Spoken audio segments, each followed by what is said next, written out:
Now I'd like to prepare pistachio prawns with tomatoes and almonds. For this recipe, we'll need some really nice prawns, obviously. We'll also need some pistachios, pistachio oil cream, some sea salt, almonds, a touch of pepper, and of course some tomatoes as a garnish. Firstly, we season the prawns with a pinch of salt. Then we daub on a little egg yolk with a brush, so the split almonds adhere. And then we fry them in a little clarified butter in a nice hot frying pan. Beforehand, we prepared a pistachio cream. It's just finely ground pistachios, flavored with a little prawn flavoring, and of course a dash of cream. We also heated up the little tomatoes, which we'll be using for the garnish. We'll start by placing a few finely ground pistachios around the plate. And then the pistachio cream, which is nice and smooth, not too thick. And then the prawns.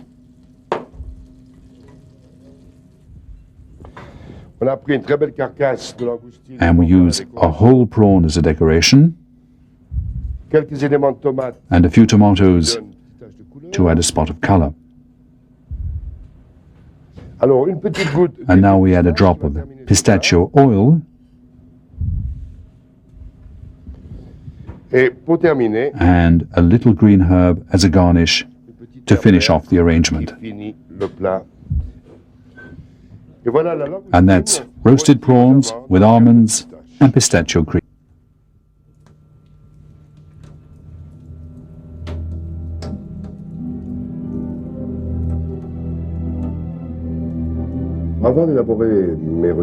Before I develop new recipes, I like to sketch them out in a primitive form, making rough drafts that provide ideas. That will be turbot, it will be roasted. That way it'll have lots of flavor, and on top I'll add a few shellfish. I might put in a mussel here as a garnish, a mussel in a shell, and maybe some razor shells. The razor shell is a wonderful shellfish, which is long and thin like this. And it's very romantic, I find, anyhow, don't you think? The second piece, the second shell, I'll pour in a bit of this sauce, which I could call a swim, a nage, in parsley. And in the razor shell, I'll put a little sabaglione. Et puis là, dans le couteau, dessus le couteau, je vais faire un petit sabayon.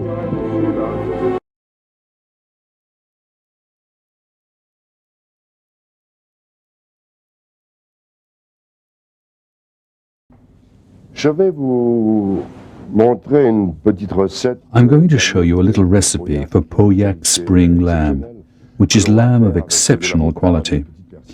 We're going to prepare it with a mustard and a parsley vinaigrette and accompany it with onions stuffed with zucchini, a bit of egg and Parmesan, and we'll also make little pastries stuffed with spinach and lamb sweetbread. First, we start off cooking a loin chop of spring lamb in a little oil. We'll just add a little butter to brown the lamb, which we'll naturally put in the oven. So I'll already prepare a frying pan with a knob of butter. And then we add the diced zucchini, which have been blanched. We've sautéed the spinach with just a touch of shallot and a little fresh butter. And we beat an egg, which will serve to thicken up the zucchini. This has to be done very carefully. You can't let it harden. The idea is to give a creamy texture to the zucchini. A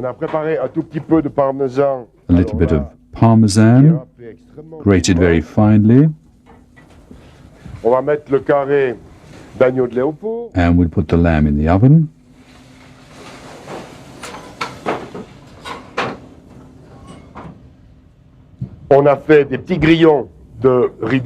We've made little grilled bits of the lamb sweetbreads now. They're nice and crispy. So now a little pastry, the spinach. Go ahead. And now we'll add the lamb sweetbreads. There you go. The two little onion shells. So here's our smooth mixture, which we'll use for the stuffing.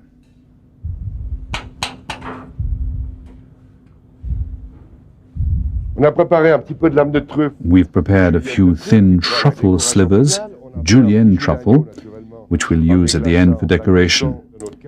We've also made a little lamb sauce, of course, by deglazing the cooking residue from the loin chop.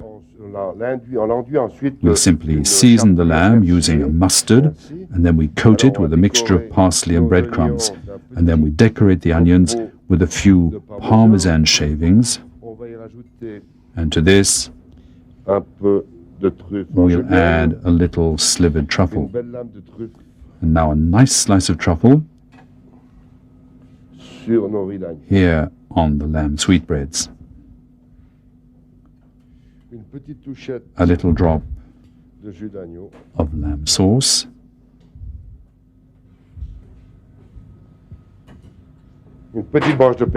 a sprig of parsley, just to give a touch of green under the onions. And there you have our loin chop of lamb with parsley vinaigrette, served with onions stuffed with zucchini, egg and parmesan, and spinach pastry with. Now we're going to make a really nice dessert, a bagnard pie, which means a pie the way they make them in the Bagne area, a very light puff pastry covered with finely ground almonds and some apples. We'll use Gala apples or Canadian Renettes, an apple that's not too hard. And we'll finish off with a Gruyere cream, some cinnamon, and some icing sugar that we'll sprinkle around the edge of the pastry once it's puffed. That'll add a little crispiness to this really pleasant dessert. We'll make a circle to spread the ground almonds around on the bottom of the pie. And after that, we'll line up the apple slices on the pastry. You'll see that the apple has been sliced quite thinly. This isn't a tatin pie, or a thing with a lot of fruit. We just use the bare minimum of apple in order to give the pie its flavor and texture. But we don't want it to be too heavy. We'll put the pie in the oven now, and then when it's about 2/3 cooked, we'll then add the Gruyere cream, which is about 45% fat. And we've cooked down this with a bit of sugar and powdered cinnamon. So here's our pie just out of the oven. You can see that the pastry is puffed quite a bit and the apple is cooked. We add the Gruyere cream with its sugar and cinnamon. And now we're going to finish the pie with multiple glazing, using a heating element or a slow combustion stove we call a salamander. We'll start by putting the icing sugar around the edges where we want the glazing, and we'll use the salamander a first time. So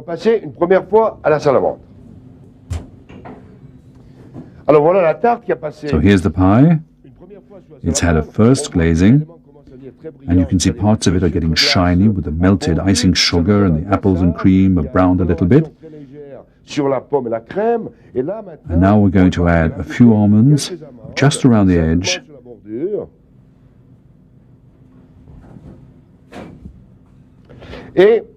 And then we'll add another coating of icing sugar.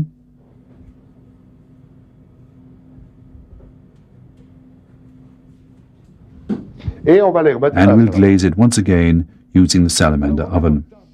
So here's our bagnard pie, caramelized and crunchy. It's a very original dish, even though it's just apples and puff pastry. You have my word, it's an excellent dessert. A lot of people come here just to eat the bagnard pie. Naturally, we serve it with a double Gruyere cream, which just adds to the smoothness, as well as a Bourbon vanilla ice cream, the caramelized bagnard apple pie.